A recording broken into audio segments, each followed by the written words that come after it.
Bon, eh bien, je vais commencer. Je ne sais pas si vous avez des questions concernant la leçon de la fois passée. Donc, je vous rappelle ce que j'avais fait. J'avais dérivé ce qu'on appelle la métrique de Kastner généralisée. Alors, la métrique de Kastner généralisée, c'est la métrique suivante.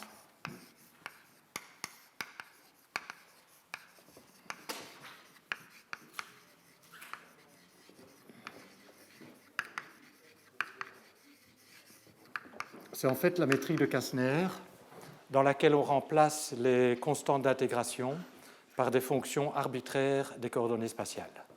Donc la métrique s'écrit de la manière suivante. Bon, c'est en coordonnées gaussiennes. T égale à 0, c'est la singularité. On est à 3 dimensions.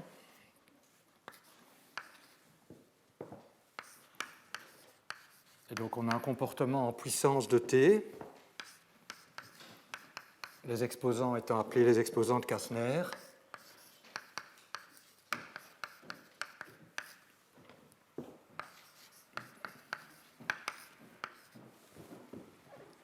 Alors L1, je l'appelle parfois L, L2, M. Donc j'aurai... donc parfois je fais L1, L, L2, M. En fait, L3, N. Donc j'aurai des termes LJ, LK, DXJ, DXK. Puis la même chose pour P1. Puis pour P2, j'aurai M. Et pour P3, j'aurai N. D'accord. Et alors l'important, c'est que les exposants ici, donc la dépendance temporelle, elle est explicite ici, c'est une dépendance en puissance de t. Les x avec une flèche, c'est le vecteur spatial, donc c'est x1, x2, x3. Et les p sont soumis aux conditions qu'on appelle les conditions de Kastner, qui sont que la somme des exposants fait 1.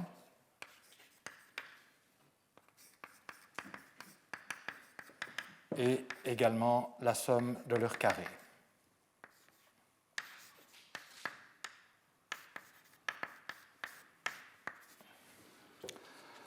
Alors, je vous rappelle la logique qui était derrière la dérivation de la métrique de Kastner généralisée.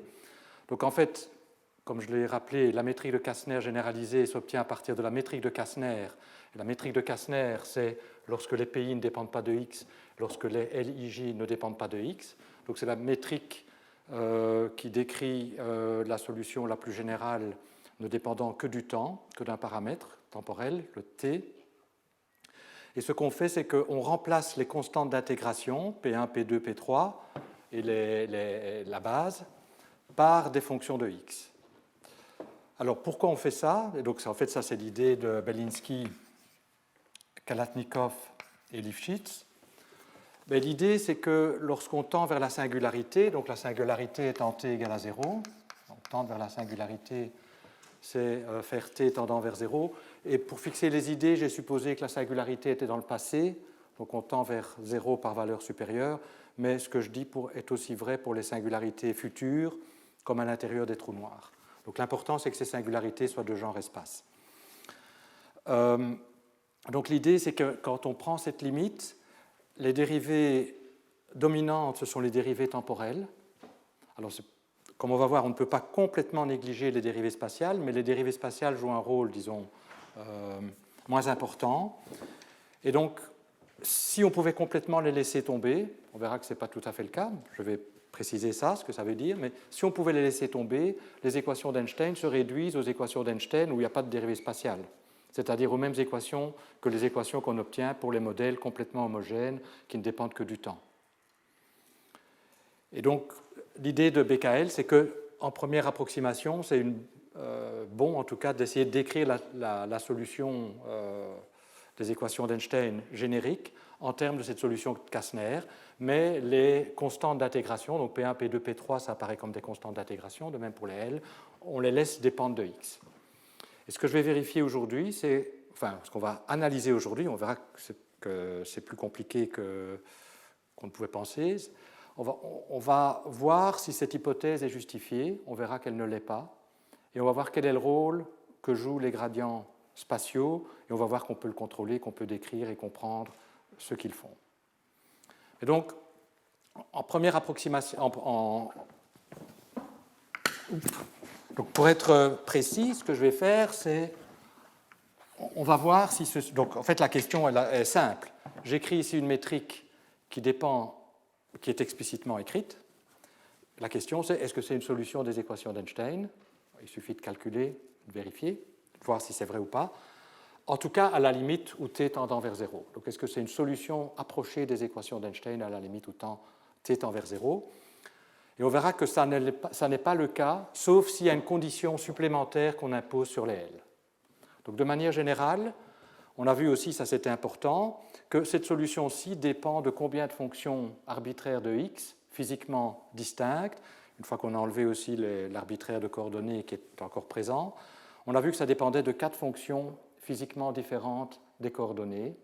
Et 4 fonctions physiquement différentes des coordonnées, c'est ce dont on a besoin pour une solution générale, parce que la gravitation pure, à 4 dimensions d'espace-temps, possède 2 degrés de liberté, mais c'est des équations du second ordre. Donc c'est 4, les conditions initiales pour la gravitation pure, c'est 4 fonctions arbitraires des coordonnées d'espace, physiquement relevantes et physiquement distinctes. Et on a bien ces 4, parce que les L sont soumis à la contrainte de difféomorphisme d'espace. Donc en fait, j'ai une fonction ici, à cause de ces conditions-là. J'en ai 9 ici, donc ça fait 10 fonctions. Mais j'ai un arbitraire de coordonnées qui m'en enlève 3 pour les changements pour les difféomorphismes spatiaux. Donc 9 moins 3, non, j'avais dit qu'il y en avait combien? 1 plus 9, ça fait 10. 10 moins 3, ça fait 7. Et puis, je peux aussi, il y a aussi des contraintes spatiales qui sont des contraintes sur les L. Il y en a 3 aussi. Donc au total, je dois soustraire 6 de 10, ça me fait bien 4 fonctions arbitraires. Donc ceci, si c'est une solution approchée, ce sera une solution générale, en ce sens qu'elle contient suffisamment de fonctions d'intégration pour être ajustée à un ensemble ouvert de conditions initiales, dans l'espace des conditions initiales physiquement admissibles. Bon, donc la question c'est, est-ce que c'est une solution? Et on va voir que en fait, la dynamique de Kastner est instable, donc ça c'est apparemment la section 3, et qu'elle donne naissance au comportement oscillant chaotique de BKL.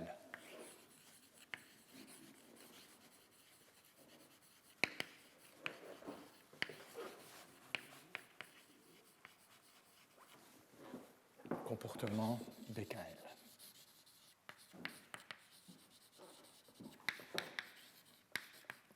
Donc ce qu'on se pose comme question, c'est la suivante. Est-ce qu'il existe une solution des équations d'Einstein, que je vais appeler GIJ de t et de x, qui diffère de la solution de Kastner, alors je vais l'appeler GI0, de la métrique de Kastner, parce que ce n'est pas une solution, justement, ça va être ça le problème. Donc, est-ce qu'il existe une solution des équations d'Einstein qui diffère de la métrique de Kastner par des termes que je vais appeler delta GIJ, qui à la limite où t tend vers 0 sont tels qu'ils sont négligeables vis-à-vis de GI0. Donc c'est une question. Donc en d'autres termes, si je vous donne les GIJ0, est-ce que vous pouvez trouver une solution des équations d'Einstein qui diffère de ce que je vous ai donné par des termes qui, à la limite où on tend vers la singularité, sont négligeables? Oui? C'est Kastner, c'est ceci. Donc c'est généralisé, hein, ça dépend de... On cherche à être général, donc enfin à avoir des solutions générales. Donc c'est ceci.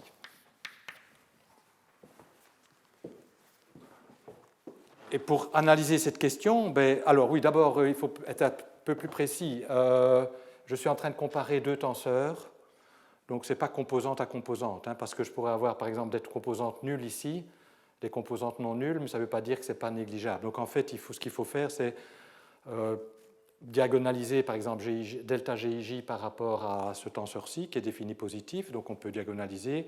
Il faut que les valeurs propres, il faut que les invariants soient petits. Il faut que les valeurs propres soient très petites. Et les valeurs propres qui vont dépendre de t en général doivent tendre vers 0 quand t tend vers 0.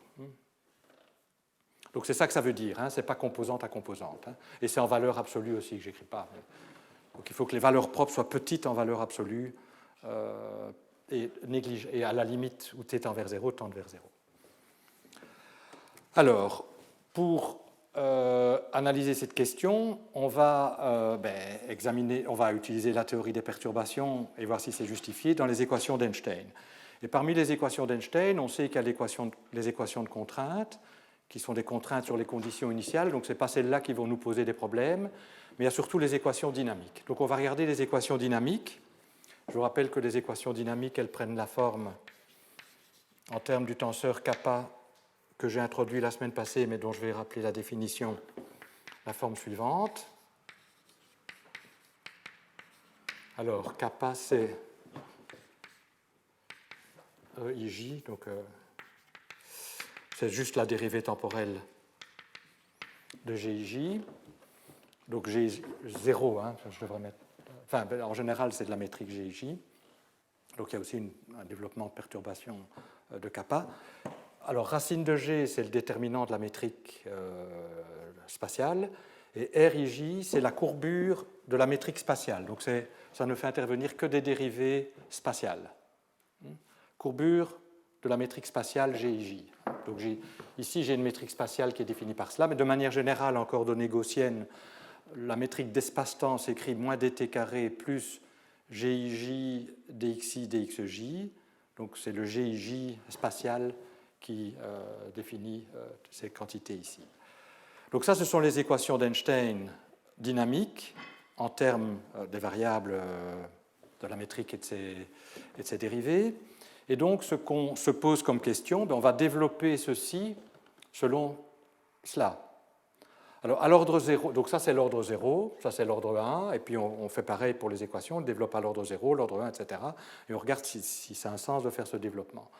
Alors, à l'ordre 0, la métrique à l'ordre 0, elle obéit aux équations qui viennent lorsqu'on laisse tomber la courbure. Donc, pour voir si l'ordre 1 peut être introduit de manière cohérente, de manière à avoir ceci, on va voir si les équations où ici je mets l'ordre 1 et là je garde l'ordre, je prends la courbure de l'ordre 0, me donnent une solution à l'ordre 1 qui obéit effectivement à cette propriété.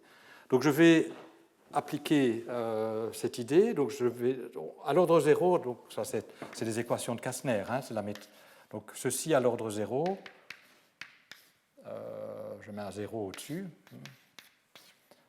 point, c'est égal à 0. C'est ça qu'on a résolu. Hein.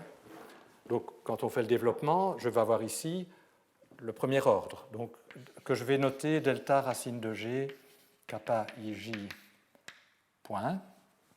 Donc la dérivée porte sur tout. Hein.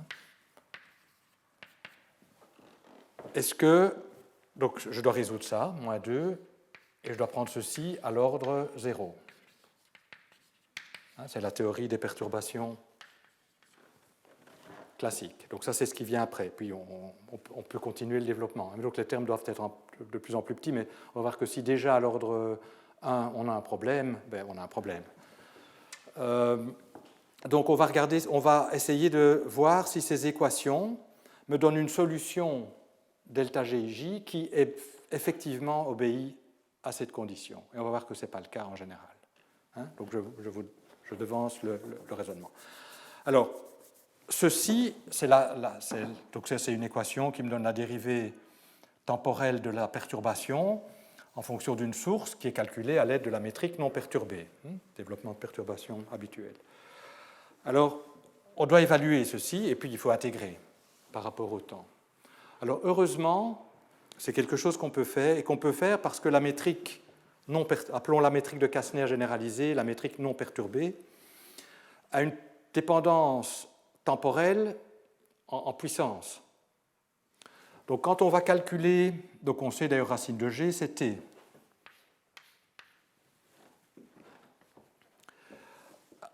Donc, quand on va calculer la métrique RIJ, à l'ordre 0, c'était. quand je vais calculer la courbure de la métrique spatiale à l'ordre 0, ben je vais devoir calculer la courbure de cette métrique spatiale-ci. Donc je vais devoir prendre des dérivées premières par rapport à x, des dérivées secondes par rapport à x. Je dois calculer les gammas de Christoffel, puis les dérivées des gammas de Christoffel. Bon, c'est un calcul assez compliqué, mais ça consiste à prendre des dérivées spatiales. Et donc si j'ai quelque chose qui est en puissance de t, quand je vais prendre des dérivées spatiales par rapport à x, je vais garder des puissances de t. Et je peux aussi introduire éventuellement des logarithmes. Quand je dérive ceci par rapport à x, bon, ça c'est l'exponentielle de logarithme de t fois 2px. Quand je dérive par rapport à x, je vais avoir aussi des logarithmes. Donc typiquement, ceci, ça va contenir des puissances de t, une certaine puissance alpha, des puissances t logarithme de t. Peut-être que si on prend 2 fois la dérivée, on peut avoir des logarithmes de t au carré, peu importe. Donc le membre de droite de cette équation, c'est des puissances de t et des puissances de t avec des logarithmes. Bon. Et je dois prendre la primitive. Je dois intégrer. Et ce qui m'intéresse, c'est les ordres de grandeur. Donc les coefficients numériques ne m'intéressent pas trop. Et je souhaiterais que t alpha, la primitive, ben, c'est 1 sur alpha plus 1, t alpha plus 1. Ceci, la primitive à l'ordre dominant, ben, ça va être t bêta plus 1 avec un facteur logarithme de t, puis j'ai une correction qui tient compte de la dérivée de ça. Mais donc, on voit qu'à l'ordre dominant, la primitive de ceci, quand j'intègre ça, ça revient à multiplier par t, avec des facteurs numériques dont je ne vais pas m'embarrasser, puisqu'on va faire ici une évaluation des ordres de grandeur. Si c'est négligeable, 5 fois quelque chose de négligeable est négligeable aussi. Donc les facteurs multiplicatifs, j'en tiens pas compte. Donc l'intégration de cette équation-là va me donner que la perturbation en ordre de grandeur,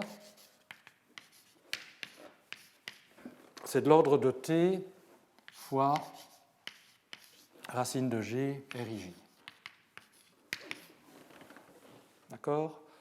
Alors vous pourriez dire, oui, mais il faut peut-être faire attention si alpha égale à moins 1 ou bêta égale à moins 1, il y a des logarithmes, mais en fait, ça n'arrive pas, on peut regarder, et même si ça arrive, ce n'est pas générique. Donc génériquement, on n'aura pas la puissance moins 1. On peut contrôler ce qui se passe dans ce cas-là aussi, c'est un peu plus laborieux, mais c'est pas, donc je ne vais pas le faire ici. Et donc typiquement, on aura ceci comme ordre de grandeur. Alors, quel est l'ordre de grandeur? Donc il faut maintenant comparer ceci à ce que ça vaut sur la solution non perturbée. Et ça, on a vu que, on le voit de cette équation-ci, ça se comporte comme une constante. Donc il faut comparer ça aux constantes. Donc il faut que ceci soit petit vis-à-vis des constantes, puisque ça, je dois le comparer à la valeur à l'ordre 0. Et ça, on a intégré Kastner. On sait que ceci, c'est ce qui fait apparaître les exposants de Kastner. Donc, il faut comparer ça à la même quantité pour la solution non perturbée, c'est-à-dire qu'il faut que ceci donc, soit négligeable vis-à-vis des constantes.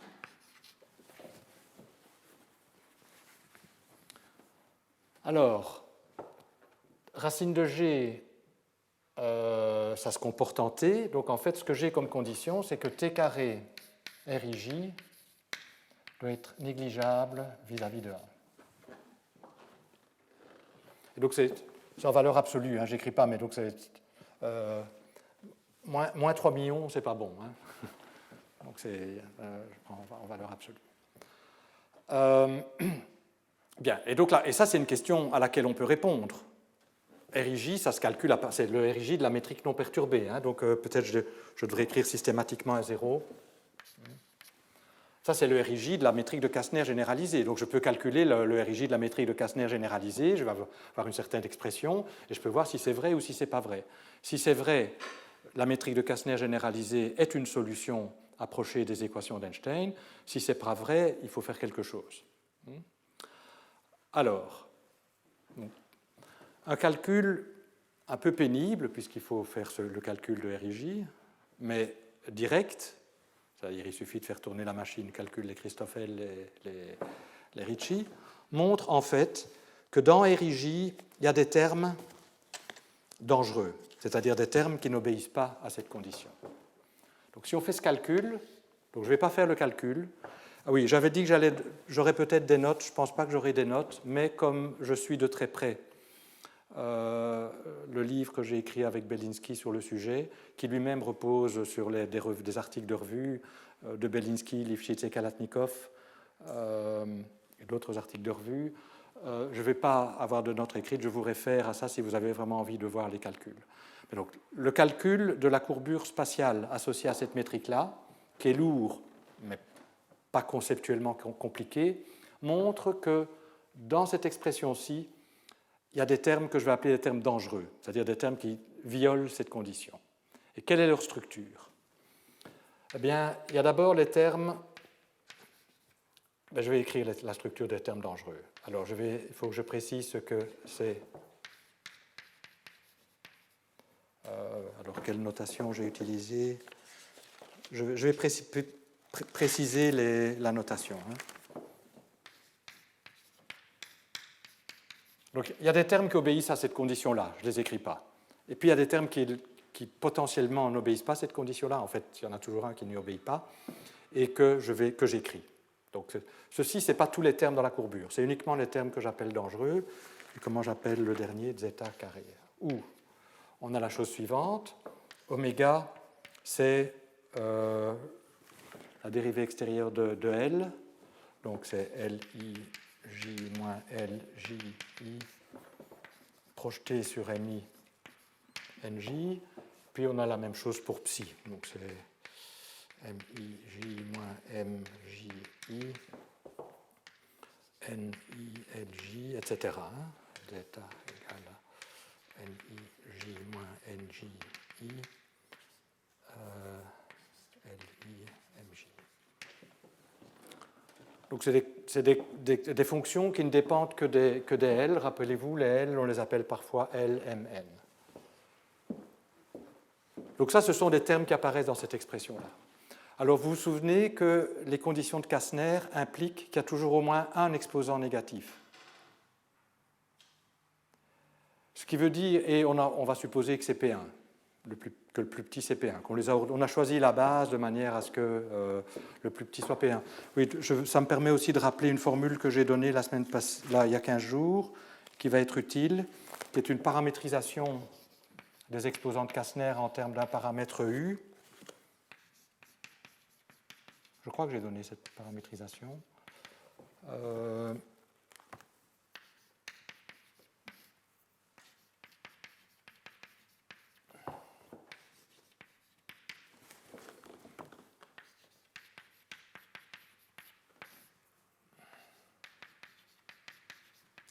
Où U est supérieur ou égal à 1 pour éviter une redondance, pour ne pas compter les choses deux fois. Donc on peut montrer, vous pouvez vérifier que si vous substituez dans les relations de Kastner ces expressions, c'est satisfait identiquement.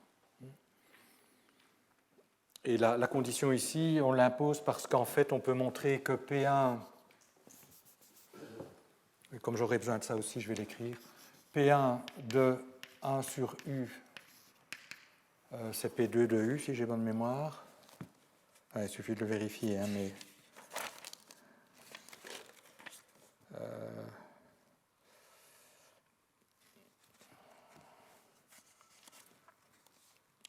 Ah non, c'est P1 de 1 sur U, c'est P1 de U.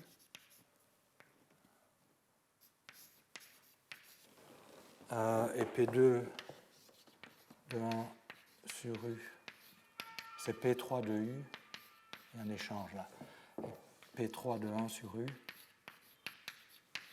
c'est P2 de U. Et donc, on peut toujours se ramener quand U est plus petit que 1 à U supérieur ou égal à 1. Donc U est un paramètre positif qui est plus grand que 1 ici. Bon. Et donc U en général va dépendre de X, hein, puisque les P dépendent de X. Enfin, revenons à ceci. Donc je vais supposer que P1, qu'on a ordonné les choses de manière à ce que P1 soit le plus petit des exposants de Kastner, qui est automatiquement négatif. Et donc on voit que ceci, si P1 est négatif, ne tend pas vers 0. Les autres termes potentiellement dangereux, ils ne sont pas dangereux parce que P2 et P3 sont positifs. Mais il y aura, et comme il y a toujours un exposant négatif, il y aura parmi ces termes-là au moins un qui est négatif et qui donc à la limite où t tend vers 0 n'est pas négligeable, n'est pas négligeable par rapport à 1. Et donc, à moins que le coefficient oméga soit nul. Donc si je choisis mes conditions initiales de manière à ce que oméga soit nul, donc c'est-à-dire l'oméga calculé avec correspondant à l'exposant le plus petit soit nul, alors j'ai une solution approchée. Mais si oméga n'est pas égal à 0, ce n'est pas une solution approchée. Ce qui veut dire que la métrique de Kastner est une solution si j'impose en plus la condition oméga égale à 0 qui tue une fonction. Et donc, au lieu d'avoir 4 fonctions arbitraires des coordonnées, pour avoir une solution, j'en ai plus que 3. Et donc la métrique de Kastner généralisée avec la condition oméga égale à 0 n'est plus une solution générale, ce qui veut dire que si je perturbe un petit peu les conditions initiales, je vais plus satisfaire la condition oméga égale à 0 et il va se passer je vais sortir de Kastner. Ce n'était pas une bonne approximation de supposer que la métrique de Kastner était une solution. Donc on dit pour cette raison que la métrique de Kastner est instable, en ce sens qu'une petite, même si on a choisi les conditions initiales de manière à avoir une solution, donc on a pris oméga égale à 0, une petite perturbation va faire qu'on sort du cadre de Kastner. Et donc la question qui vient ensuite, c'est si on sort du cadre de Kastner, vers quoi va-t-on? Et ça, c'est l'analyse de BKL. Il va y avoir une transition vers un nouveau régime de Kastner.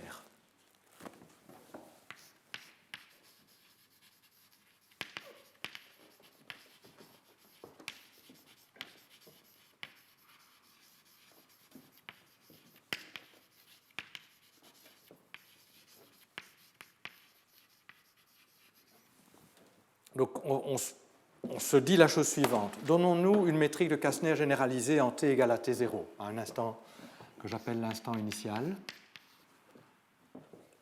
Et supposons qu'à cet instant initial, tous les termes ici soient négligeables par rapport à 1. Donc, je me fixe, je choisis les L lentement variables de manière à ce qu'effectivement cette condition-ci soit satisfaite en T0. Donc ça veut dire que je pars avec, et je vais vers la singularité, hein, donc je fais tendre T vers 0, T0 étant positif. Donc je pars d'après la singularité et je remonte le temps. Alors, même si initialement mes conditions initiales sont telles que ceci est une solution approchée des équations d'Einstein, on a vu que il va y avoir un terme dans la courbure qui va croître et qui, à un moment donné, ne sera plus négligeable. Et donc la question qui se pose, c'est que se passe-t-il? Comment tenir compte de ce terme? Alors la la mauvaise nouvelle, c'est que Kastner n'est pas une solution, donc il y a quelque chose qui va se passer, mais la bonne nouvelle, c'est qu'il n'y a pas beaucoup de termes dangereux dans l'expansion de la courbure. Les autres termes tendent vers 0. Donc s'ils étaient négligeables en T0, ils seront encore plus négligeables quand je m'approche de la singularité. En d'autres termes, dans les équations d'Einstein, donc quand je dois résoudre ceci, dans les équations d'Einstein, quand je fais t tendant vers 0, il n'y a qu'un nombre limité de termes dans la courbure que je ne peux pas négliger. Et on peut tenir compte explicitement, on peut résoudre les équations d'Einstein en ne gardant que les termes dangereux. Donc l'idée de BKL, c'est de dire, résoudre les équations d'Einstein exactement, on sait que c'est une entreprise qui a peu de chances de succès, mais si dans les équations d'Einstein, je ne garde que les termes qui me font dévier de Kastner, est-ce qu'on peut résoudre les équations? Et la réponse est oui. Ces équations sont relativement simples. On peut résoudre les équations en ne gardant que le terme de la courbure, que les termes dans la courbure qui sont associés au fait que oméga est différent de 0. Alors, la dépendance en temporelle ne va pas être donnée par une puissance de t, mais elle va être plus compliquée, je vais la décrire tout de suite. Mais on peut résoudre les équations d'Einstein sous cette hypothèse, en ne gardant dans le membre, disons, dans la courbure spatiale, que les termes dangereux. Alors pour ceux qui connaissent un peu les modèles de Bianchi, ça revient à résoudre les mêmes équations que pour Bianchi type 2. Je dirai quelques mots là-dessus plus tard. Si vous ne savez pas ce que c'est Bianchi, ce n'est pas grave, vous n'en avez pas besoin pour le moment. Et donc ce qu'ont fait Belinsky, Lifshitz et Kalatnikov, c'est résoudre les équations en ne gardant que les termes qui sont responsables de l'instabilité de Kastner. Et ils ont trouvé une solution qui est finalement remarquablement simple. Ils ont vu que l'influence du terme, donc je laisse tomber ces termes-ci, je ne garde que les termes liés à oméga.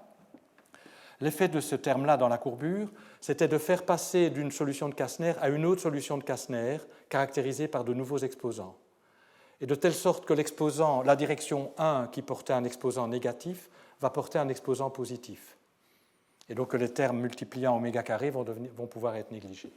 Oui? Du coup, cependant, ça veut dire que la supposition qu'on pouvait se restreindre à U plus grand égal à 1, finalement, elle n'était pas correcte. Parce que si on avait laissé U arbitraire, on aurait pu avoir... Non, mais donc je vais dire ce qui se passe avec U tout de suite. Donc on verra qu'elle est correcte, mais effectivement, il y a des choses intéressantes à dire.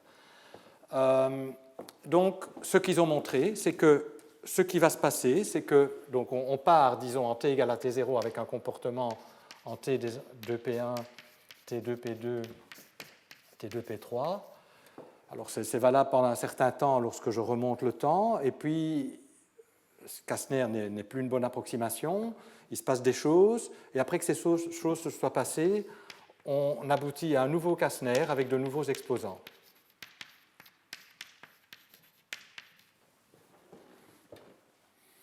Et ces nouveaux exposants sont donnés par une loi très simple en fonction des anciens, et ils ne font intervenir que les anciens exposants, ce qui est aussi une propriété qui n'était pas du tout évidente, a priori.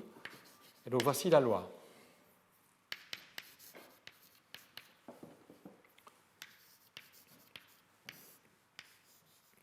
Sur le même dénominateur chaque fois.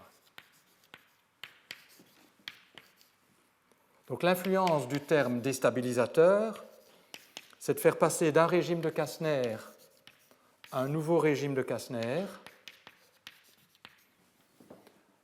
où le nouvel exposant porté par la direction qui contient le oméga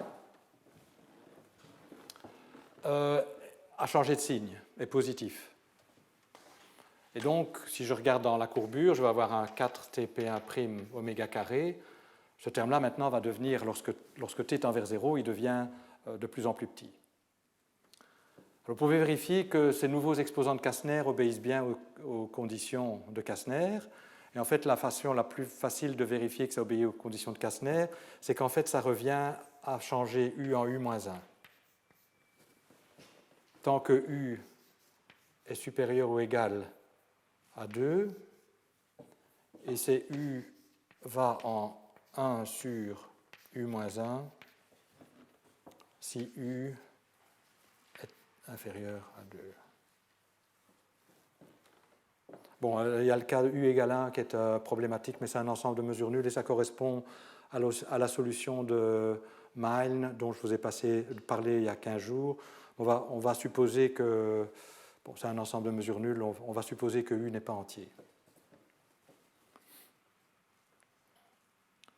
Pour se simplifier la vie. Sinon, c'est une analyse plus fine qui est nécessaire, mais qui ne change pas qualitativement la description que je vous donne ici.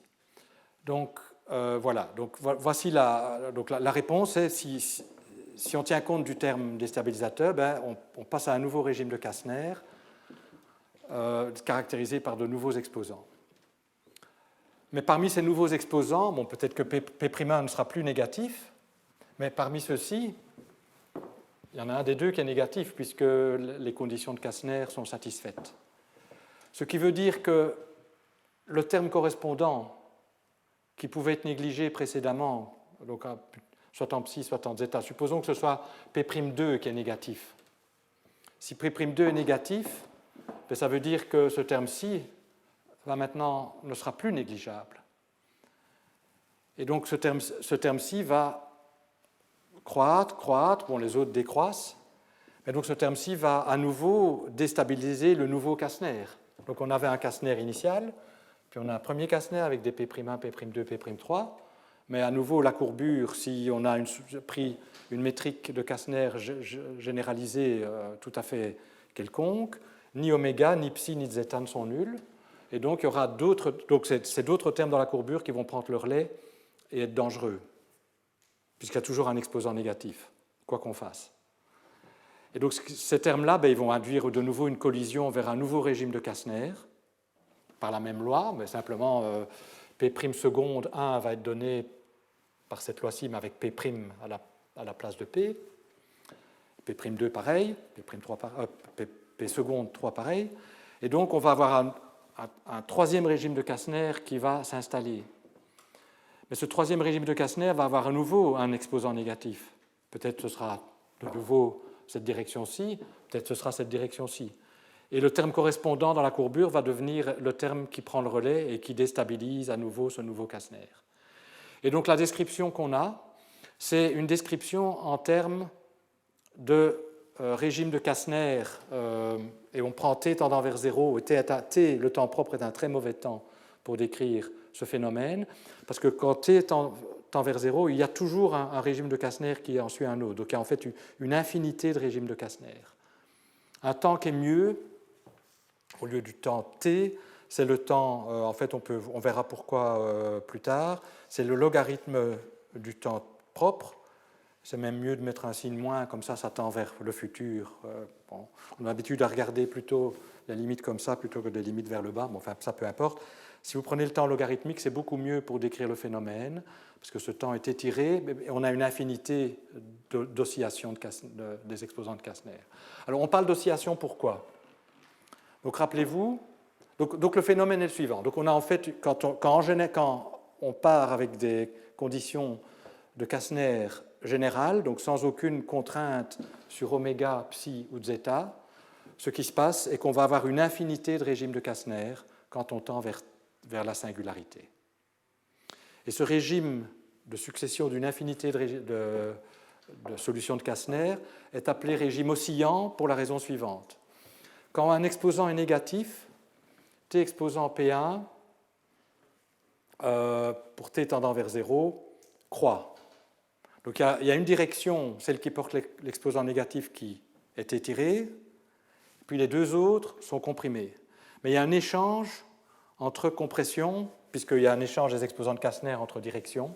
Donc une direction, les longueurs vont être tantôt étirées, tantôt comprimées, tantôt étirées, tantôt comprimées, et donc on va avoir une oscillation, c'est ce qu'on appelle le régime oscillant de Belinsky, Kalatnikov et Lifshitz.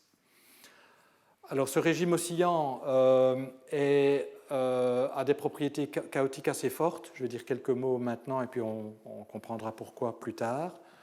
Et donc on l'appelle aussi parfois le régime oscillant chaotique de BKL. On va voir que cette alternance d'exposants de Kastner a des propriétés chaotiques que je décrirai plus en détail plus tard, mais il y avait une question, oui. Mais du coup, entre deux régimes, quand un régime de Kastner est valable, les solutions approchées des équations d'Einstein. Oui, donc en fait, on peut montrer que la période pendant laquelle la collision a lieu, j'appelle collision ce phénomène de changement d'exposant, est petit par rapport au temps, mais évidemment, c'est des temps qui tendent toutes vers 0, donc t est très mauvais pour décrire ça, mais on va utiliser de meilleures variables temporelles plus tard, mais c'est effectivement le temps de collision devient de plus en plus petit par rapport au temps où la solution de Kastner est solution. Parce qu'on dirait que les termes justement qui sont inquiétants, au fur et à mesure qu'on est plus proche de la singularité, ils sont tout de suite importants, il n'y a pas de régime dans lequel ils sont pas. Oui, c'est vrai qu'en termes de temps propre, tous les temps tendent vers 0, donc il faut comparer donc, ce qui tend plus ou moins vite vers 0. On va voir qu'en fait, et ça va être l'objet de la leçon prochaine, on peut réécrire ceci en termes de billard dans l'espace hyperbolique et d'un billard fixe, donc là où on s'est libéré du fait que tout tend vers 0, un billard fixe, et on va voir que Kastner correspond au mouvement libre entre deux murs et que cette transition se décrit en termes de collision contre les murs. Et donc là, on voit bien qu'à la limite, effectivement, le temps de collision par rapport au temps où Kastner est valable, en tout cas, à la limite, ça tend vers 0. Mais c'est vrai qu'ici, on ne le voit pas. il faut faire des calculs plus raffinés, ce que d'ailleurs BKL ont fait. Donc l'article de BKL est très, très fouillé du point de vue calcul. Ils ont montré qu'effectivement, le temps de validité de Kastner par rapport au temps où il y avait ce changement d'exposant devenait de plus en plus grand. Le rapport tend vers l'infini. Mais c'est vrai que c'est une question. Il y a aussi un autre phénomène que je ne vais pas discuter ici, qui a une lente rotation. Donc on appelle ça les axes de Kastner. Il y a aussi, la base ne reste pas fixe, mais elle tourne légèrement. Et à nouveau, ils ont fait des calculs, ils ont montré qu'on pouvait être plus précis à ce propos-là. Mais je ne vais pas en parler, d'abord parce que dans l'approche des billards, on n'en a pas vraiment besoin, mais aussi parce qu'on a quand même, indépendamment de la manière dont les exposants de Kastner changent, dont le repère de Kastner change, on a quelque chose de tout à fait remarquable, c'est que la loi de changement des exposants de Kastner est complètement autonome. Les nouveaux exposants de Kastner ne dépendent que des anciens et de rien d'autre. Alors, il y a un certain nombre de choses que je voudrais dire avant de peut-être parler d'introduction de matière et de passage à des dimensions supérieures. C'est que oui, c'est intéressant quand même d'exprimer les choses en termes de U. Et c'est aussi la terminologie de BKL que je vais pouvoir justifier. Donc je vais on appelle époque de Kastner, mais, un intervalle de temps pendant lequel la solution de Kastner est valable. Et donc la description du comportement de la métrique quand on tend vers 0, c'est une succession d'époques de Kastner. Alors, si je pars d'une certaine valeur de U, à chaque nouvelle époque, U diminue de 1. Et à un moment donné, je vais me retrouver, donc en partant, même si je pars d'une très grande valeur de U, après un certain nombre d'époques de Kastner, je vais me retrouver dans le cas où U est arrivé plus petit que 1, et donc je vais devoir utiliser cette nouvelle loi de transformation. Alors le changement U va en 1 sur U-1, ça s'appelle dans BKL une nouvelle ère de Kastner. Donc une ère de Kastner, c'est la collection d'époques successives où la loi de transition est celle-ci. Et on passe d'une ère à une autre ère quand on doit utiliser ça, donc quand U est arrivé plus petit que 2. Alors, pendant les époques de Kastner, clairement, en termes du paramètre U, c'est juste une translation, ce n'est pas très chaotique. Si je perturbe un petit peu U, ça va rester petit tout le long. Mais en fait, c'est la transition d'une ère de Kastner à une nouvelle ère de Kastner qui introduit une instabilité. Mais avant même de parler de ça, il y a une chose que je voudrais dire, c'est que pendant une ère de Kastner, où j'utilise cette loi-ci,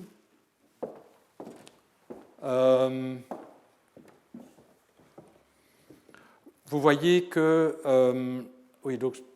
j'aurais dû dire, donc quand je dis que c'est U va en U-1, je dois être plus précis, c'est P'1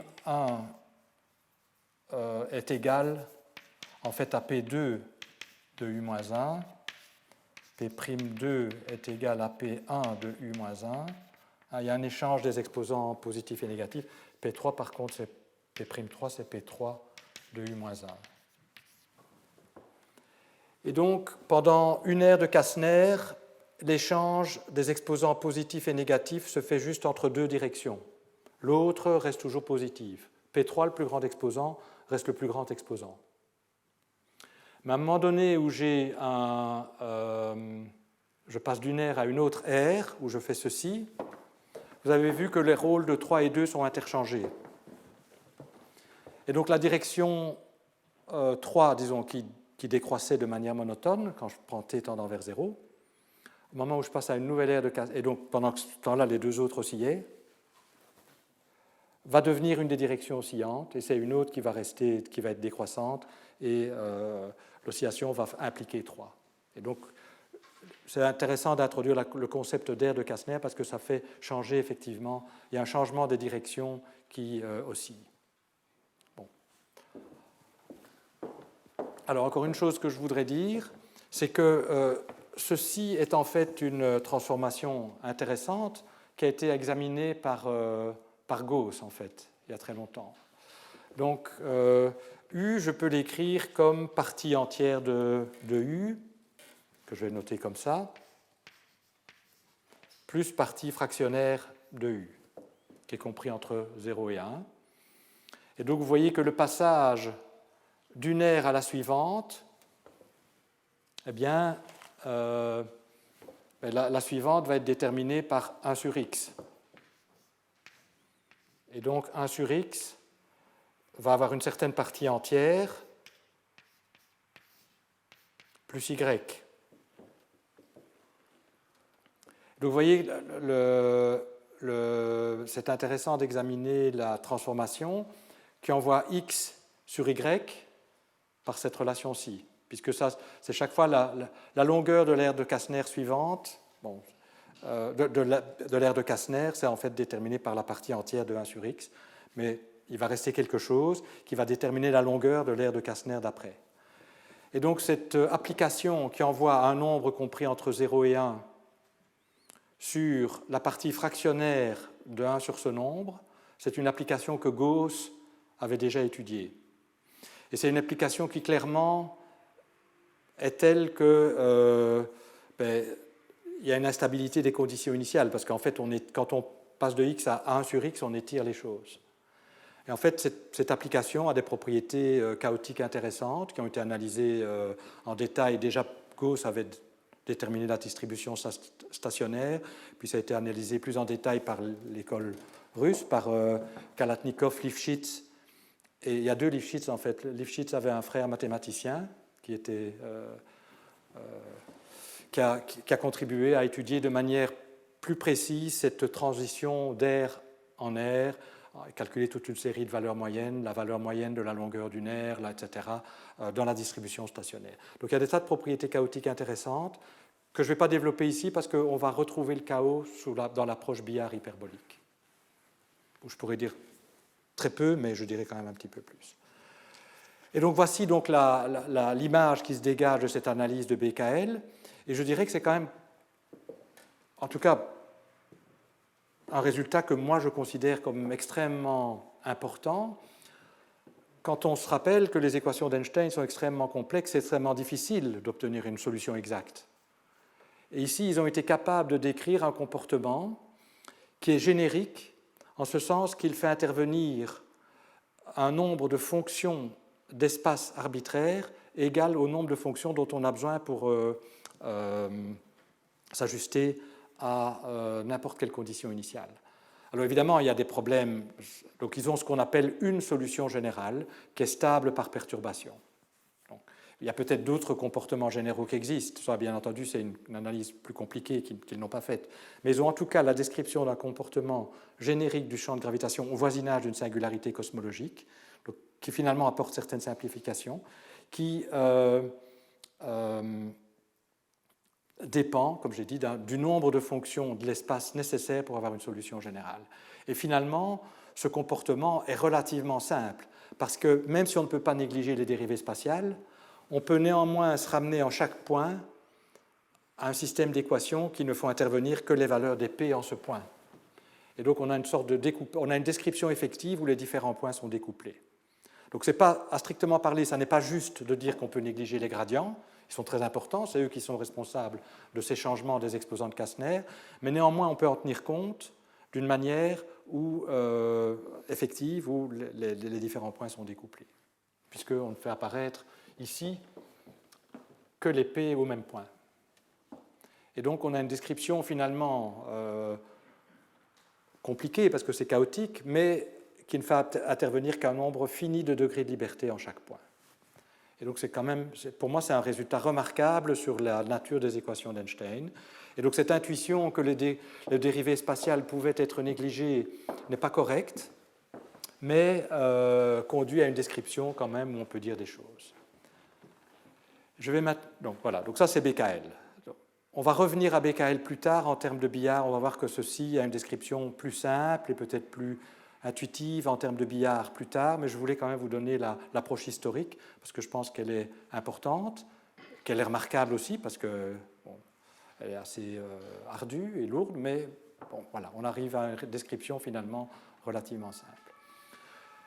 Je vais commencer la semaine prochaine, oui, la description en termes de billard. Je voudrais, je pense que je n'aurai pas le temps de commencer cette semaine-ci les billards. Mais, je voudrais parler maintenant de l'influence de la matière sur le comportement BKL et aussi sur ce qui se passe quand on change les dimensions d'espace-temps. Donc, est-ce qu'on peut étendre BKL en dimension 5, 6, 7, 8, 9, 10, etc. Que se passe-t-il? Alors, à nouveau, la meilleure description, je pense, est en termes de billard. Et donc, je vais me contenter ici de considérer un cas très précis comme matière, c'est un champ scalaire. Et puis, on regardera la gravitation en dimension plus élevée. Donc, on va coupler. Donc, en principe, ce serait intéressant de considérer aussi, et BKL l'ont fait, un champ électromagnétique.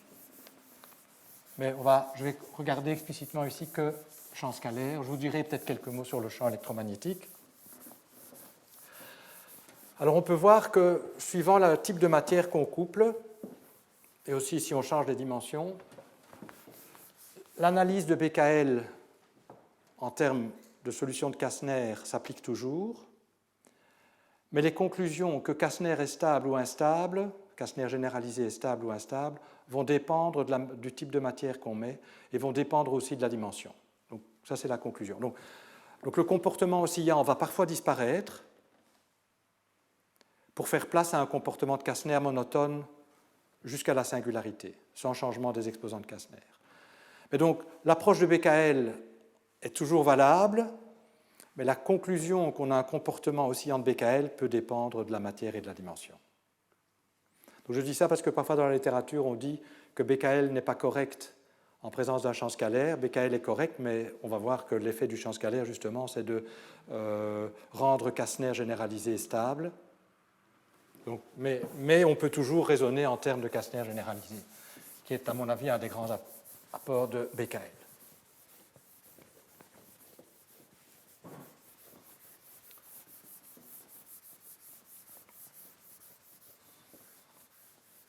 Alors, donc commençons peut-être par le champ scalaire, puis je parlerai de ce qui se passe en dimension plus élevée. Donc Einstein plus scalaire.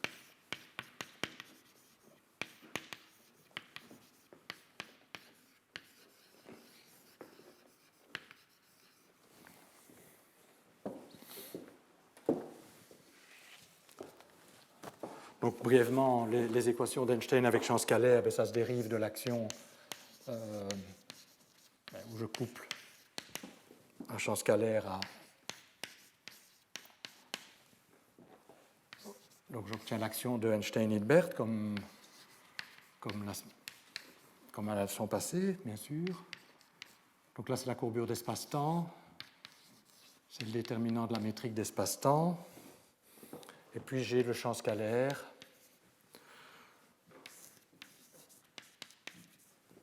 Et je prends l'action de Klein-Gordon.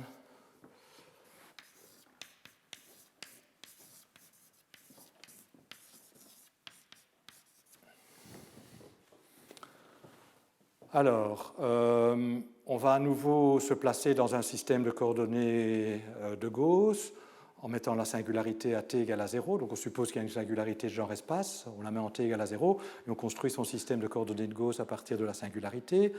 Et on va examiner les équations d'Einstein dans ce système de coordonnées.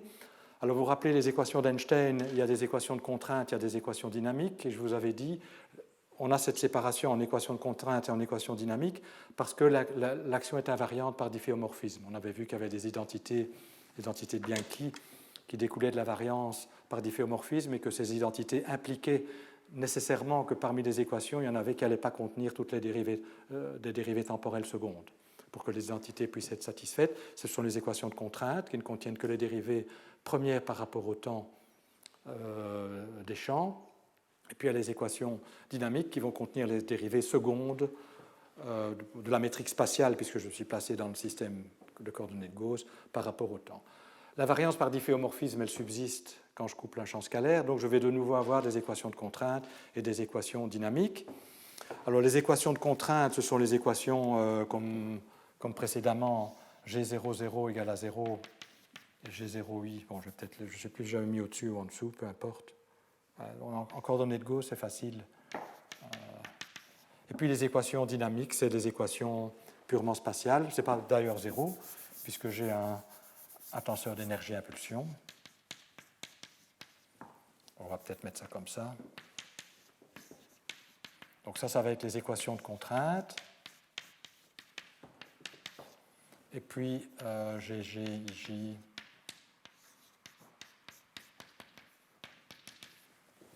Ça, ce seront les équations dynamiques. Ou le T mu nu et le T mu nu du champ scalaire qu'on calcule à partir en variance aussi par rapport à la métrique. D'accord? Donc je ne vais peut-être pas l'écrire nécessairement. Laissez-moi peut-être aller tout de suite au résultat. Donc les équations dynamiques, en fait, sont les équations intéressantes parce que... Ah oui, donc, en fait, le raisonnement va être le même. Donc il y a une singularité en t égale à 0.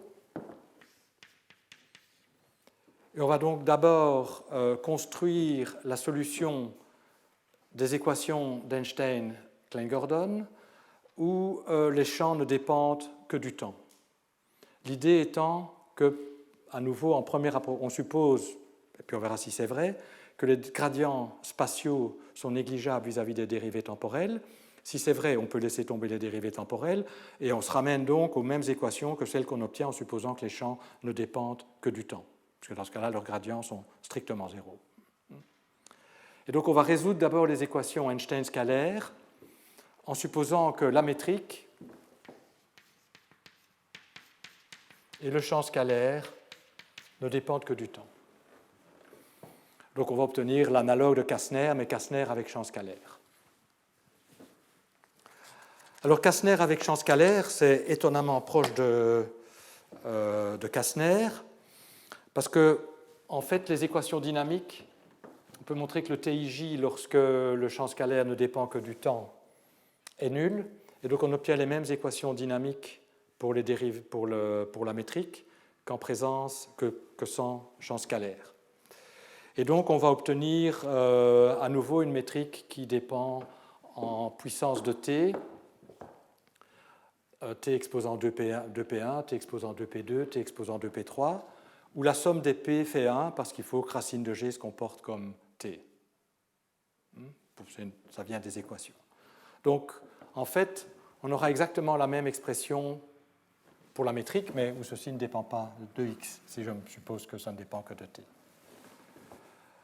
Le champ scalaire, lui, on peut intégrer les équations pour le champ scalaire. Je vais juste vous donner. Donc, c'est des équations différentielles ordinaires. Hein. Ce n'est pas très compliqué. Donc, c'est les équations de Klein-Gordon. En fait, les équations de Klein-Gordon, si on fait le calcul, elles se ramènent à t phi point égale à 0. Il n'y a pas de gradient spatiaux, donc c'est ce à quoi se réduit le d'Alembertien dans la métrique ici. Et donc ça implique évidemment que phi va être, il y aura deux constantes d'intégration. La première, je vais l'appeler p phi. La deuxième, je l'appelle phi 0. Hein? T phi point est une constante, que j'appelle sans doute 2p phi. Et puis, donc phi point, c'est 2p phi sur t. Et donc en intégrant, j'obtiens ceci.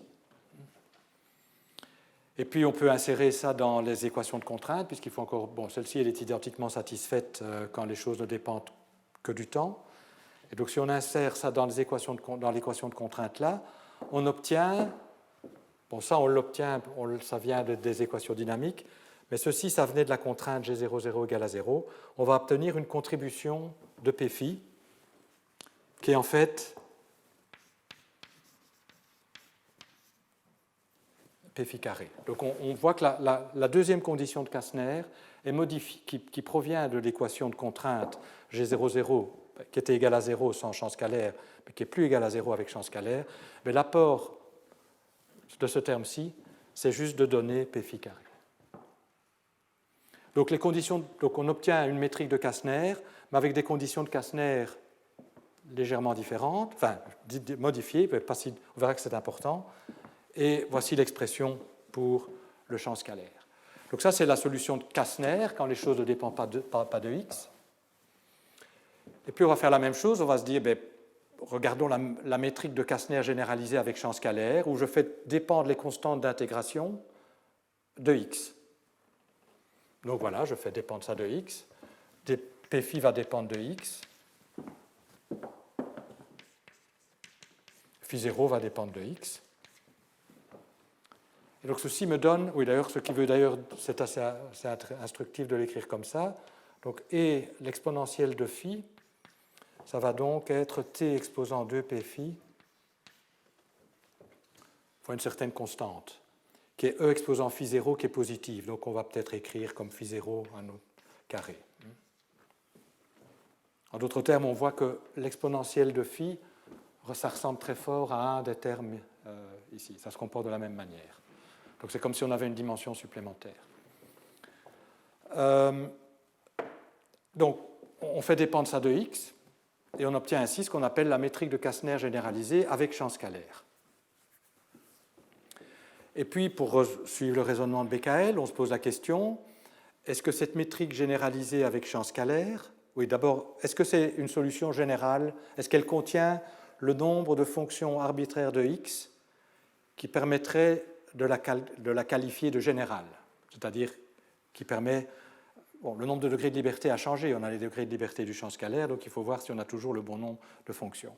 Mais vous voyez que la réponse est oui, parce que j'ai ajouté le champ scalaire apporte ces 2 degrés de liberté, et j'ai ici 2 fonctions supplémentaires de x qui apparaissent.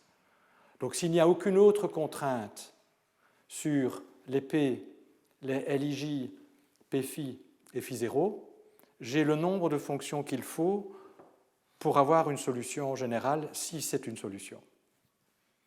Et donc la question qu'on va se poser maintenant, c'est est-ce que, à la limite où t tend vers 0, cette métrique de Kastner généralisée, avec champ scalaire, est une solution approchée des équations d'Einstein-Klein-Gordon? En d'autres termes, est-ce qu'il est légitime, lorsqu'on prend la limite t tendant vers 0, de négliger les gradients spatiaux, ou est-ce qu'au contraire, ces gradients spatiaux, comme dans le cas de la gravitation pure, ont une influence qui ne s'arrête jamais quand t tend vers 0? Alors, l'analyse procède de la même manière. On regarde, on écrit la métrique comme métrique de Kastner généralisée plus perturbation, le champ scalaire comme champ scalaire donné par ceci, plus une perturbation, et on se pose la question de savoir si cette perturbation effectivement est négligeable vis-à-vis des termes d'ordre 0 quand t tend vers 0. Et le calcul procède de la même manière. Et en particulier, on arrive à la même condition qui était que Rij t carré tendait vers 0. Donc pour que la solution de Kastner généralisée avec champ scalaire soit une solution approchée des équations d'Einstein au voisinage de la singularité, il faut que la courbure, enfin il y a d'autres conditions aussi qui viennent du champ scalaire, mais celles-là elles sont satisfaites, on le voit assez facilement. Il faut que cette condition-ci, comme tout à l'heure, soit satisfaite. Et à nouveau, ça c'est la courbure. Le développement de la courbure, le calcul de la courbure se fait comme précédemment. On voit que les termes dangereux, c'est à nouveau la même structure que tout à l'heure. T exposant 4p2 psi carré, T exposant 4p3, comment je l'avais appelé, θ carré. Donc on voit apparaître les mêmes termes potentiellement dangereux qui sont les termes dominants dans l'expansion de la courbure ici. Mais la nouveauté par rapport au cas métrique pur, c'est que les exposants de Kastner n'obéissent plus aux mêmes conditions. La somme est toujours 1, mais la somme des carrés n'est plus nécessairement égale à 1. Et en fait, l'argument que j'avais donné pour dire qu'il y a toujours un exposant de Kastner négatif, il n'est plus valable. Parce que j'avais dit, s'ils sont tous positifs, les carrés ils doivent être plus petits que 1. Leur carré est strictement plus petit que les PI, et donc la somme des PI carrés va être strictement plus petite que 1. Donc il en faut un qui soit négatif, il y avait une contradiction. Mais ici, on peut avoir que la somme des PI carrés est strictement plus petite que 1 et est prise par le P phi carré. Donc il existe un ouvert dans l'espace de ces solutions où les pays sont tous les trois positifs. Et si les pays sont tous les trois positifs, si je choisis les P dans ce domaine, ou dans cet ouvert, eh bien, tous ces termes-là tendent vers 0 quand t tend vers 0. Donc une métrique de Kastner généralisée avec champ scalaire où les PI sont dans la région où ils sont tous les trois positifs est asymptotiquement une solution quand t tend vers 0.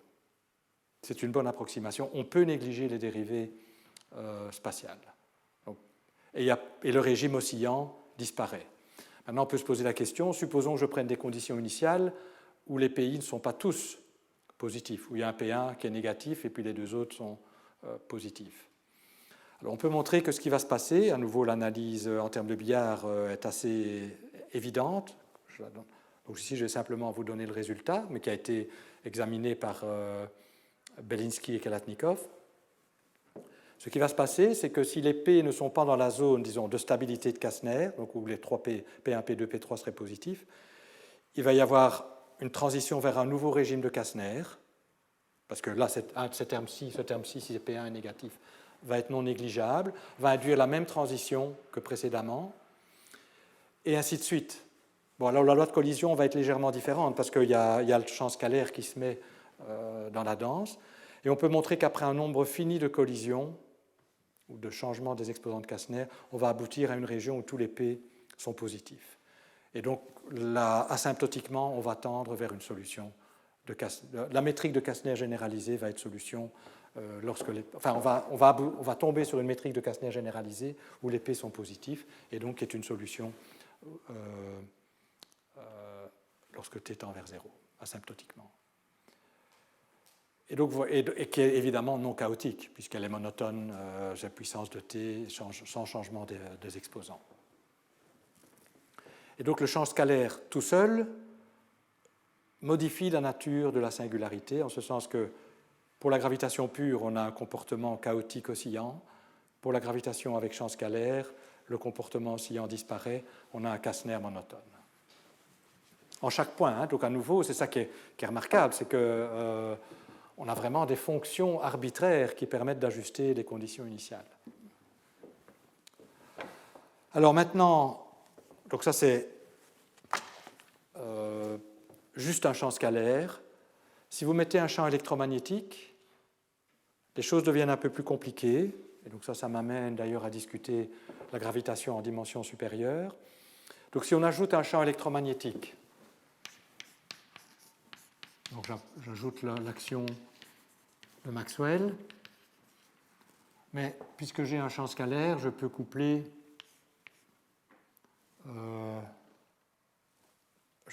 au champ scalaire. Donc si je modifie mon système en ajoutant un champ électromagnétique, eh bien on peut voir que selon la valeur de lambda, et à nouveau ça a une interprétation très simple en termes de billard, selon la valeur de lambda, si lambda est suffisamment grand, on peut rétablir le comportement oscillant. Donc vous voyez que la matière peut avoir une influence non négligeable. Donc, si lambda est égal à 0, le champ électromagnétique va juste s'inscrire dans Kastner généralisé. Mais si on prend une valeur de lambda suffisamment grande, lambda critique, on peut rétablir le comportement oscillant. Donc selon la valeur du couplage au dilaton du champ électromagnétique, on peut avoir comportement oscillant ou pas comportement oscillant. À nouveau, ça a été analysé par Belinsky et Kalatnikov il y a très longtemps, mais à nouveau aussi, on peut le comprendre tout de suite en examinant les billards correspondants, ce que je ferai la semaine prochaine, comme je l'ai dit. Mais déjà, on peut voir que le champ électromagnétique peut changer la conclusion concernant Einstein scalaire sans rien d'autre, en examinant la gravitation en dimension supérieure. Si la gravitation à 5 dimensions est chaotique, a un comportement oscillant, on sait que par réduction dimensionnelle, ça va me donner Einstein scalaire et un f mu avec une certaine valeur de lambda qui correspond à la réduction dimensionnelle. Si c'est oscillant à 5, comme les équations sont des équations locales, qu'il y ait une dimension qui soit compactifiée ou pas, ça n'a pas beaucoup de relevance pour l'analyse locale des équations. Si c'est oscillant à 5, ce sera aussi oscillant après réduction dimensionnelle. Et donc, on voit que le couplage au dilaton est important. Bien, donc ça c'est Einstein scalaire, Einstein matière à 4. Maintenant, je voudrais dire quelques mots sur la gravitation en dimension plus élevée. On voit de nouveau un phénomène extrêmement curieux se produit, qui à nouveau a une explication très simple et très intéressante en termes de billard et même d'algèbre de Kac-Moody. Est-ce qu'il y a des questions là-dessus? Peut-être je vais un peu vite. Donc j'ai esquissé les choses. Donc la philosophie, c'est que je ne vais pas reproduire les détails des calculs ici. D'abord, je me tromperai au tableau, et ensuite, c'est vraiment très lourd. Et c'est, par exemple, calculer la courbure, ça n'a en un sens aucun intérêt. C'est lourd, et ça offre des milliers de pièges où on peut se tromper au tableau. Donc, je préfère éviter ces pièges. Oui, vous avez une question? Les corrections sur le champ scalaire, du coup, elles sont jamais, elles grossissent jamais. Non, donc elles sont négligeables par rapport à logarithme de t. Bon, je ne pourrais plus dire exactement comment elles se comportent, mais c'est effectivement le delta phi par rapport à phi est négligeable. Donc ce que je vais faire maintenant, c'est dire quelques mots sur la gravitation pure en dimension supérieure.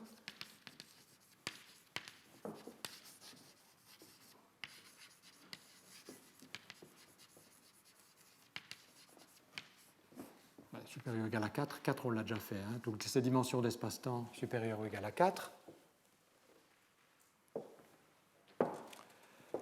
Et en fait, on peut analyser... donc, on peut montrer qu'il y a aussi des singularités qui vont se former de manière relativement générique. Il y a des théorèmes sur les singularités qui peuvent être démontrés. Et on va considérer une singularité de genre espace, hein, qu'on appelle aussi singularité cosmologique parce que le Big Bang est un exemple. Mais à nouveau, ces singularités de genre espace, elles peuvent aussi se produire dans le futur à l'intérieur de trous noirs. Donc l'analyse s'applique aussi à ces singularités-là. Et on va à nouveau répéter le raisonnement de Becquerel, c'est-à-dire regarder d'abord les solutions qui ne dépendent que du temps, dans la perspective où on pourra se poser ensuite la question de savoir si les gradients spatiaux peuvent être effectivement négligés. Et la solution des équations d'Einstein, où la métrique ne dépend que du temps, est donnée à nouveau par la forme de Kastner, généralisée parce qu'elle est généralisée maintenant en dimension d.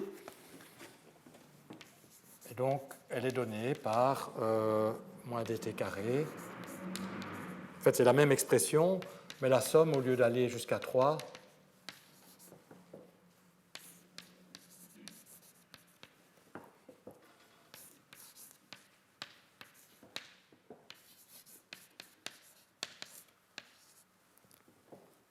avec des exposants de Kastner qui obéissent à la condition depuis I va 1 à D. Donc, petit d, c'est la dimension, donc grand D, c'est la dimension d'espace-temps, et petit d, c'est la dimension d'espace.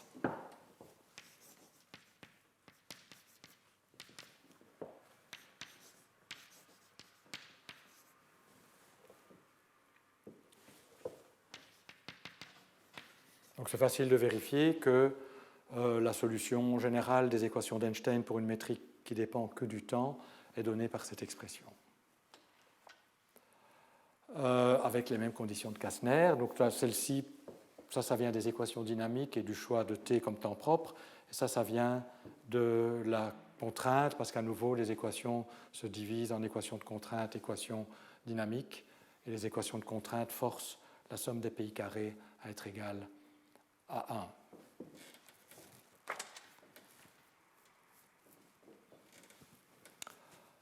Alors, l'idée, ça va être de généraliser. Donc, on va considérer un Kastner qui est doublement généralisé. Il est généralisé parce qu'on a augmenté le nombre de dimensions. Mais on va maintenant supposer que les constantes d'intégration, que sont Pi et J, dépendent de x, dépendent de la coordonnée spatiale. Donc, on va généraliser la métrique de Kastner.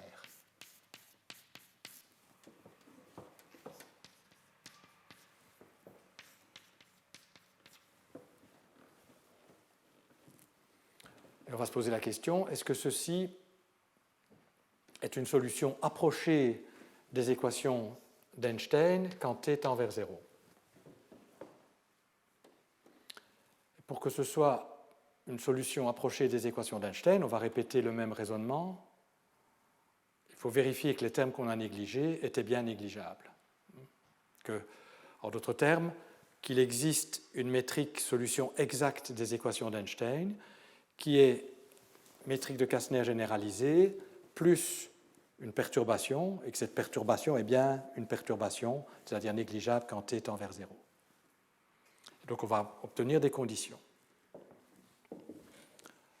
Et donc ces conditions, en fait, c'est exactement les mêmes.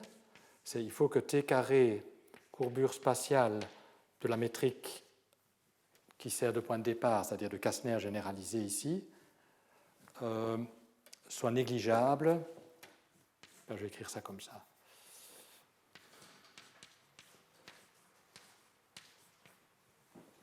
Par rapport à 1. Donc, si cette condition est satisfaite, la métrique de Kastner généralisée est solution. Si elle n'est pas satisfaite, elle n'est pas solution. C'est exactement le même raisonnement qu'à 3 plus 1 dimension.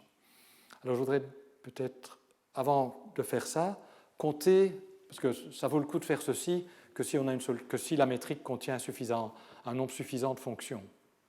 Parce que si la métrique ne contient déjà pas suffisamment de fonctions pour être une solution générale, c'est beaucoup moins intéressant. Donc, de combien de fonctions arbitraires d'espace dépend cette métrique? Alors, j'en ai pays, j'ai des pays, mais ils sont soumis à 2 conditions. Donc, pour les pays, j'en ai d-2. Et puis les LIJ, j'en ai d carré. C'est une matrice d par d.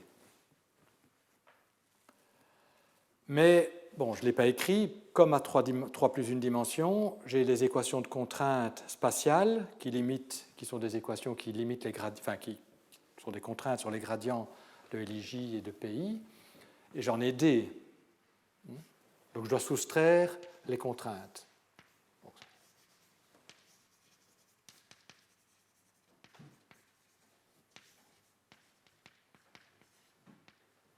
La contrainte G00 égale à 0, on en a déjà tenu compte, c'est la somme des P carré est égale à 1. Et puis, je peux faire des changements de coordonnées d'espace, changer x en x', sans faire intervenir le temps, qui vont me garder la structure qui vont simplement me changer la forme d'IDJ, mais ça va être la même métrique, la même géométrie, pardon. Donc, il y a cet arbitraire de coordonnées qui reste, et j'en ai juste d, le nombre de coordonnées d'espace.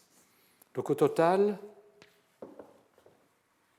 j'ai d carré moins d moins 2 fonctions arbitraires, physiquement distinctes.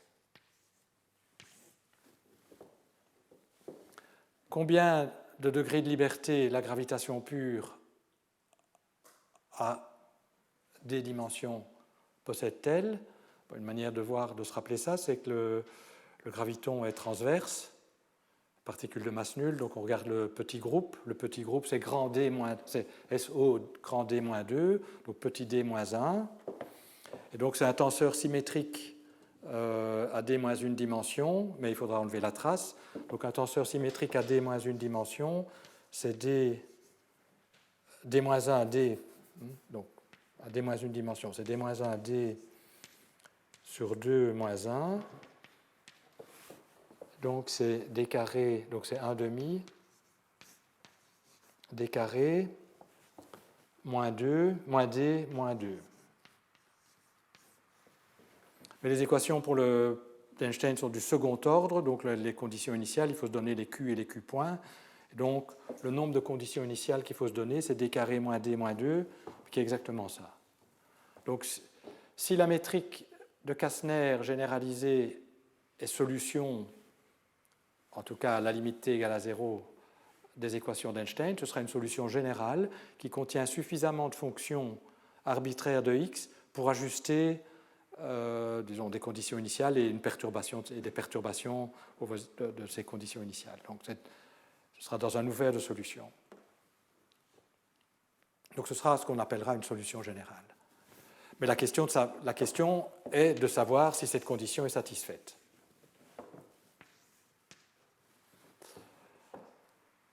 Alors, on peut refaire le calcul, c'est le même calcul que...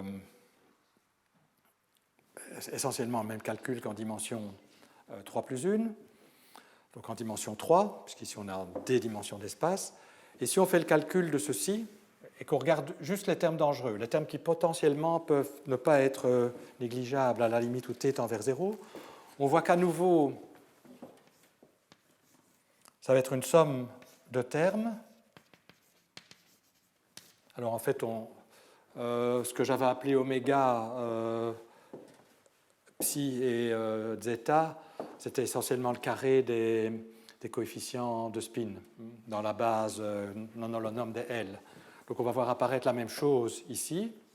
Donc c'est l'analogue de ce que j'ai appelé oméga, mais on a un plus grand nombre de dimensions, fois t. Et au lieu d'avoir juste les exposants de Kästner, on a des formes linéaires en les exposants de Kästner qui apparaissent, que je vais tout de suite expliquer. Donc les termes dangereux, c'est lorsque les trois indices sont différents. Quand ils sont égaux, il y a aussi des termes qui apparaissent, mais ils se comportent beaucoup moins méchamment, si je puis dire, lorsque t tend vers 0. Donc j'écris ici que les termes dangereux. Et J est différent de K. Donc ils font apparaître l'analogue des coefficients de spin de la base non-holonome qu'on avait vu apparaître à 3 dimensions, avec des puissances de t. Et ces puissances de t, c'est des formes linéaires en les exposants de Kästner, et donc qui sont, donc à nouveau, I est différent de J, I est différent de K, et J est différent de K. Alors ces deux PI, ces deux PI, plus somme sur L différent de I, L différent de J, L différent de K, de PL. Donc par exemple, si D est égal à 3, c'est le cas qu'on a vu, donc j'aurai un alpha 1, 2, 3 par exemple, parce que les indices de F distincts. Vous voyez que L alors peut pas, il n'y a pas de ce terme-ci puisque ce n'est pas possible d'être distinct de 1 et de 2 et de 3 quand il n'y a que 1, 2 et 3. Donc j'ai juste 2 P1. Et l'exposant correspondant, ça va être T exposant 4P1. Donc on retrouve à 3 dimensions ce que j'ai écrit. Mais à 5 dimensions, donc lorsque D est égal à 4, là je peux avoir de nouveau alpha 1, 2, 3, ça va être 2P1 plus P4. Etc. Donc on a, ce qui est toujours très agréable, c'est qu'on a des formes linéaires en les P, en les exposants de Kästner, mais ces formes linéaires dépendent de la dimension. Et donc la question qui se pose, c'est de savoir quel est le signe de ces formes linéaires. Donc, quand ces formes linéaires, c'est juste les P, comme on avait à 3 plus 1 dimension, c'était les signes des exposants de Kästner. Mais si c'est des formes linéaires qui dépendent des P, peut-être que tous ces alphas pourraient être positifs, par exemple. Même s'il y aura toujours un P au moins négatif, parce que les conditions de Kästner impliquent qu'il y a toujours au moins un P qui est négatif, mais ça n'est peut-être pas grave, puisqu'on pourrait avoir un P négatif, comme c'est nécessaire, mais tous les alphas positifs. Et donc il faut faire une analyse du signe de alpha en fonction de la dimension. Et on obtient le résultat intéressant suivant, c'est que il est impossible de satisfaire aux conditions alpha ijk, donc il y a toujours un alpha ijk qui sera négatif, donc ceci n'est pas possible, impossible pour tous les alpha, enfin pour tous les choix possibles de ijk, tant que la dimension d est strictement plus petite que 10.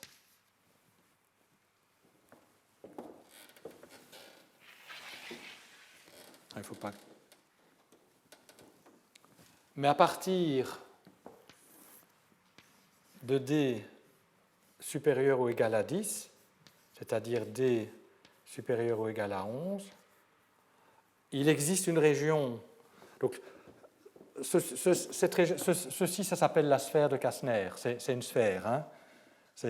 Ceci me définit une sphère que vous coupez avec un hyperplan. Donc, topologie, c'est une sphère à une dimension plus petite. Donc, on appelle ça la sphère de Kastner.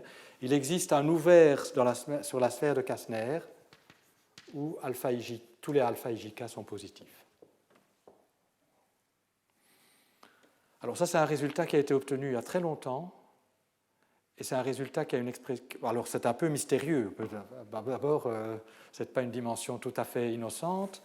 10 et 11, on peut se poser la question, à quoi ça correspond?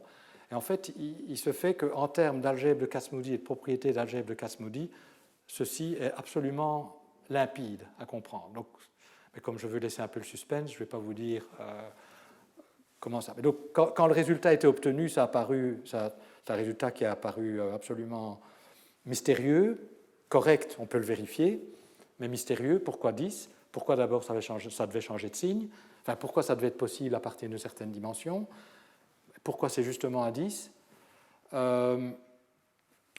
Et il se fait qu'en termes de propriété d'algèbre de Kac-Moody, c'est une propriété absolument claire. Et donc ça, c'est ce que je vous montre, et qui d'ailleurs est à l'origine du lien qui va être fait avec les symétries cachées. Mais avant de parler de ça, donc, on voit que, à nouveau, changer la dimension, ça peut changer la nature de la singularité de genre-espace. Parce qu'au-delà, à partir du moment où tous les exposants de Kastner, pas les exposants de Kastner, les exposants de Kastner, il y a toujours un qui est négatif, mais à partir du moment où on peut choisir toutes ces formes linéaires positives, on pourra construire. Donc, si les pays obéissent à ces conditions-ci, ceci est une solution des équations d'Einstein en dimension d, d plus 1, qui est asymptotiquement correcte à la limite où t tend vers 0. Et on peut à nouveau montrer que si on démarre d'une zone où cette condition-ci n'est pas remplie, après un nombre fini de collisions, donc il y aura le même phénomène. Si ces conditions-ci ne sont pas remplies, il y a un changement d'exposant de Kastner.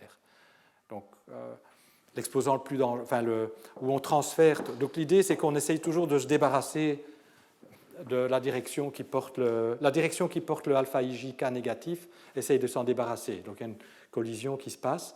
Mais le problème, c'est que s'il y en a toujours un qui est négatif, il y aura toujours une direction qui portera un exposant alpha IJK négatif. C'est comme un sparadrap, donc il y a toujours quelqu'un qui l'attrape, comme le capitaine Haddock dans l'avion. Bon, je ne sais pas si la culture de Tintin, c'est encore généralisé, mais bon, donc il y a toujours une direction qui porte l'exposant négatif. Mais à un moment donné, si on est dans ce cas-ci, on va avoir un certain nombre de collisions et puis tous les exposants alpha IJK seront positifs. Et donc on a Kastner jusqu'à t égale à 0. Kastner généralisé jusqu'à t égale à 0. Voilà, donc ceci vous donne un peu un panorama de la situation, mais donc vous voyez en particulier lorsque d est égal à 4, c'est-à-dire lorsque la dimension d'espace-temps est égale à 5, on est effectivement dans une situation qui peut être décrite comme ici, avec une certaine valeur de lambda, et cette valeur de lambda est telle qu'on a le comportement BKL oscillant. Si lambda est égal à 0, on se trouve essentiellement dominé par ceci, et on a un comportement non oscillant. Donc vous voyez que la valeur du couplage au dilaton peut avoir une influence importante sur le comportement oscillant. Alors pour terminer, et puis ça tombe bien, je voudrais dire quelques mots sur les résultats mathématiques. Donc ici, j'ai surtout suivi l'approche un peu heuristique, intuitive de BKL. On peut se poser la question, est-ce qu'il y a des résultats plus rigoureux qui ont été démontrés depuis le moment où BKL ont fait leur analyse? Alors la réponse dépend des cas où la métrique de Kastner généralisée monotone est une solution, où la situation est plus facile à contrôler mathématiquement que lorsque c'est le comportement oscillant. Alors lorsque la métrique de Kastner généralisée est une solution, donc lorsqu'il y a un champ scalaire, ou lorsqu'on se trouve ici, on peut démontrer, et c'est d'ailleurs l'objet, si je ne me trompe pas, du séminaire suivant, donc de Grigorios Fourno-Davlos, que on peut donner des résultats mathématiques qui qui donnent une base solide à cette approche de BKL qui disent effectivement la métrique de Kastner généralisée est bien une solution approchée des équations d'Einstein. En un sens, c'est une solution contrôlable parce qu'on a une expression explicite pour la métrique, valable jusqu'en t à la limite t tendant vers 0. Lorsqu'on a cette infinité de collisions, c'est plus difficile d'établir des théorèmes parce qu'on n'a pas une forme explicite de la métrique valable à tout t. Et si en plus, comme c'est chaotique, si je change un tout petit peu les p, même si j'avais une forme valable pour une certaine valeur, je change un peu les p, elle sera plus valable et on va s'écarter de cette solution de plus en plus. Donc il est très difficile d'avoir des résultats mathématiques dans le cas oscillant. Néanmoins, il y a des résultats qui ont été obtenus. Bon, il y a d'abord des résultats numériques qui soutiennent BKL, et à ma connaissance, tous les résultats numériques vont dans le bon sens. Et ensuite, il existe des modèles qui mimiquent ce comportement infiniment oscillant, des modèles cosmologiques homogènes. Vous avez vu, donc ce qui était important, c'était d'avoir oméga différent de 0, psi différent de 0 et zeta différent de 0. Parce qu'alors, on a chaque fois un terme dangereux et on a une infinité de collisions.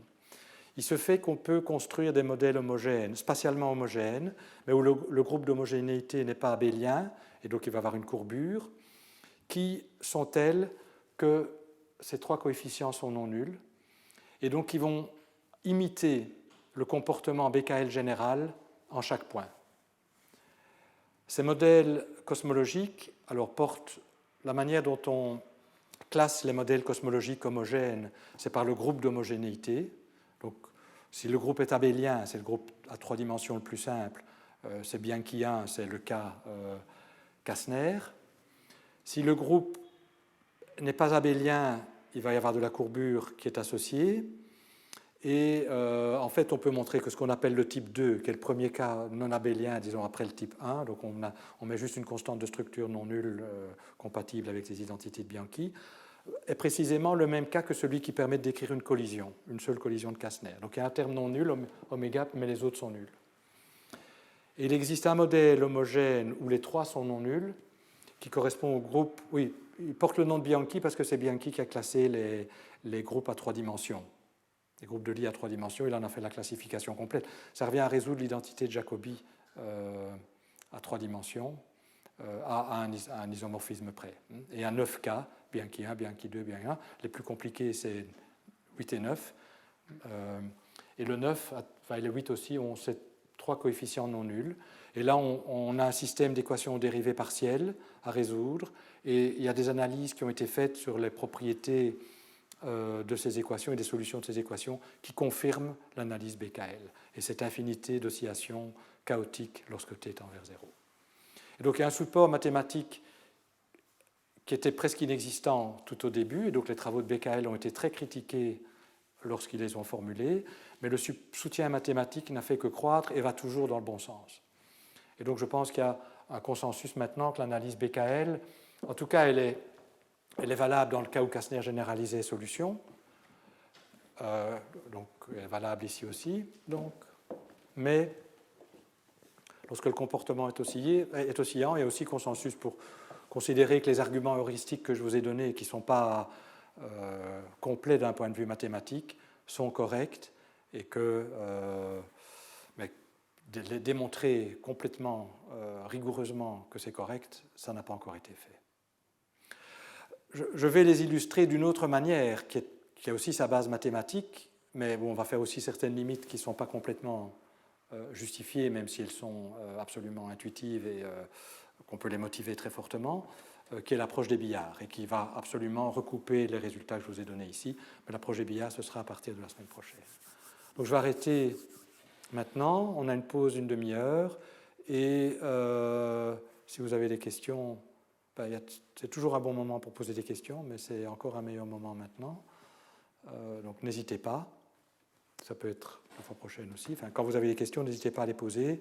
Et donc après l'interruption, on aura un séminaire qui vous donnera justement un aperçu de certaines des méthodes mathématiques pour démontrer que Kastner généralisé, dans le cas où c'est effectivement une solution, est bien une solution.